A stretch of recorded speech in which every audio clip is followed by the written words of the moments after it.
Welcome to iReview, where I review everything on Netflix. Today I'm reviewing a new family drama called Northern Rescue starring William Baldwin. The series consists of 10 43-minute episodes.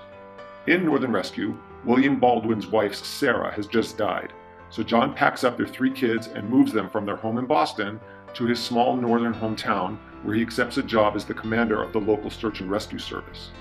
The transition proves to be a difficult one as the kids and John struggle to find their way in their new environment without their mom. Before I go into too much detail on the show, I want to tell you right up front that this show is not very good.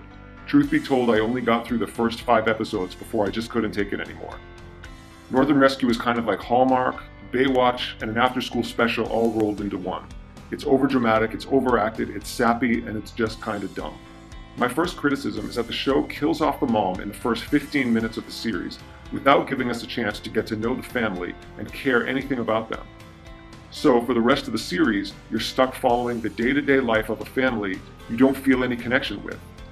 Maybe if the characters were more relatable and not so cliche, the show might have been more interesting, but that's just not the case here. After the mom dies, her sister, the kid's aunt, invites them all to come live in her small town of Turtle Bay Island. But hours before they arrive, her house mysteriously burns to the ground. So for some reason, the town gets involved and decides to let the family live in an abandoned aquarium. Yeah, that's right, an abandoned aquarium. I guess there's no hotels in Turtle Bay. Anyway, the aquarium is a complete waste of time because the show never does anything with it. The kids don't swim in the empty fish tanks or slide down the polar bear slide. There's none of that. And for some reason, the aquarium comes with one penguin that has free reign of the family's living quarters. It's just dumb.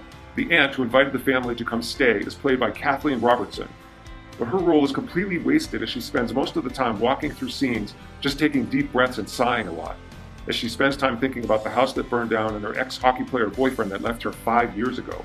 William Baldwin plays the dad who accepts the job as the commander of the Turtle Bay Island Search and Rescue. But for some reason, no one told him that the people that are working for him are not trained professionals and instead are just local volunteers. It's hard to believe that his new bosses would have left that out when they hired him. But anyway, John tries to train these people as if they were Navy SEALs, and then he's shocked and angry when they can't do the job. It's also clear that the show had serious budget restraints, as the rescues are cheesier than those on Baywatch, and the rescue situation seems so fake and the acting is just way over the top. I get it that William Baldwin was looking for an action vehicle, but this ain't it. John has 3 kids that seem to love him and hate him in the blink of an eye. His oldest and rebellious daughter, Maddie, spends the entire series in shorts and fishnet stockings. Now, I'm not knocking the outfit, but didn't she pack anything else to wear on the trip? Maddie is the cliché angry teen who is trying to express her independence, but her moods and attitude are all over the place and it's really hard to figure out who she's trying to be. Maddie also has a secret about her mom that would devastate her dad, and for some reason she's struggling on how to tell him. Why she'd want to do that is beyond reason. John's middle child is teenager Scout West. He's probably a fine actor, but his character could be replaced with a cardboard cutout. He's bland and uninteresting, and his story is a big who cares. Scout joins the wrestling team and has an ongoing rivalry with another kid on the team. Been there, done that. In one episode, Scout finally grows a pair and runs away, back to Boston to hook up with his old girlfriend. But in another predictable ending, Scout decides to come back home to live in the aquarium. The youngest kid in the family is John's preteen daughter, Taylor. Taylor's big story is that she seems to be suffering from some kind of stress-related disorder. In a big climactic spelling bee scene, Taylor passes out, but somehow still wins the competition. The whole series consists of little dramatic outbursts and a lot of sighing. And a lot of the dialogue is unrealistic and just plain corny. The kids talk like adults, and adults talk like clueless morons.